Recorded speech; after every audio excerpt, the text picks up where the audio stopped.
విజయనగరం జిల్లా నెల్లిమర్ల నగర పంచాయతీలో త్రాగునీటి పథకం పనుల ప్రారంభోత్సవం ఘనంగా జరిగింది. ఏఐపీ పథకం ద్వారా జరగనున్న ఈ పనులను ఎమ్మెల్యే లోకం మాధవి ప్రారంభించారు. సుమారు 2.6 కోట్లతో పనులు చేపడుతున్నామని ఆమె తెలిపారు.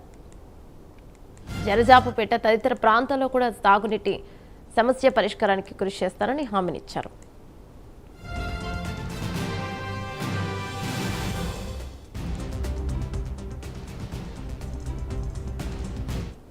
నగర పంచాయతీకి ప్రత్యేకంగా నీటి సదుపాయం కల్పించడానికి, ఎందుకంటే నెల్లిమర్ల నగర పంచాయతీ ఎటువంటి అభివృద్ధికి నోచుకోకుండా 2014లో ఇది నగర పంచాయతీ అయినప్పటి దగ్గర నుంచి కూడా చాలా అష్టకష్టాలు పడుతున్నది. ఒక రోడ్లు లేవు, ఒక కాలువలు లేవు.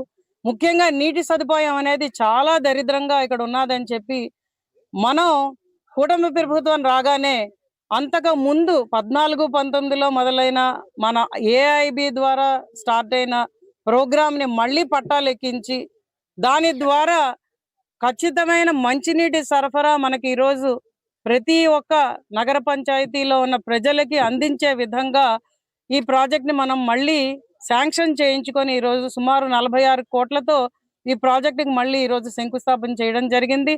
అతి త్వరలోనే 15 నెలల్లో ఈ ప్రాజెక్టు పూర్తి చేసి ఈ ప్రాజెక్టు ద్వారా కొత్త ఇన్ఫిల్ట్రేషన్ వెల్స్, కొత్త ట్యాంకులు, అదే కాకుండా కంప్లీట్ గా పైప్ లైన్ చేంజ్. ఎందుకంటే ఈ రోజు పైప్ లైన్ అంతా కూడా ఎప్పుడో 25 ఏళ్ల కిందటిది.